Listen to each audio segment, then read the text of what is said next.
À quoi pourraient ressembler les villes d'ici 30 à 40 ans? On imagine souvent les villes du futur comme une accumulation de gratte-ciel végétalisés, de taxis volants ou encore d'habitations aux formes spectaculaires. Fantasme ou réalité, s'il y a bien un concept urbanistique qui s'est particulièrement développé ces 20 dernières années, c'est celui de la Smart City. Techniquement, de quoi s'agit-il? Dans les faits, une Smart City est une ville totalement connectée dont le but est d'améliorer la qualité de vie. Elle collecte et utilise les données générées par ses habitants et les infrastructures publiques. La ville intelligente possède donc de nombreux atouts, notamment pour les villes engorgées où la densité de population est importante et où la qualité de l'air est particulièrement dégradée. Parmi ces avantages, citons l'amélioration de la mobilité qui permet de réduire les émissions de carbone. C'est le cas de Nanjing, à mi-chemin entre Pékin et Shanghai. C'est l'un des premiers exemples de Smart City en Chine, dont le projet a été développé en 2013.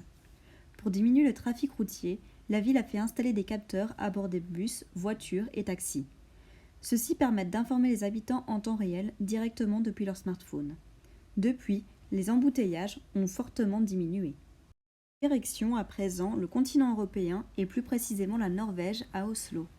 En 2018, les lampadaires de la ville ont été équipés de capteurs permettant à la lumière de s'allumer seulement au passage de voitures. Cela a permis à la ville de réaliser entre 30 et 80% d'économies d'énergie. Toutefois, le concept de la Smart City est encore relativement récent et comprend donc son lot de contraintes et de limites. Dans une ville où tout est régi de manière informatique, le risque d'être la victime de cybercriminalité est important.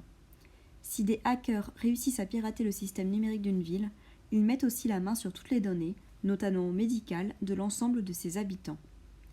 Une conséquence qui peut donc rapidement se révéler être dévastatrice et qui crée donc beaucoup de méfiance. Sans oublier ces Smart City fantômes qui ont coûté des fortunes à la construction et qui aujourd'hui sont un véritable échec. Les exemples sont plus nombreux que ce qu'on en pourrait penser, en voici quelques-uns. En Corée du Sud, la ville de Songdo, construite au début des années 2000, devait attirer près de 300 000 habitants. 20 ans plus tard, il n'y en a que la moitié, en raison du prix des loyers exorbitants.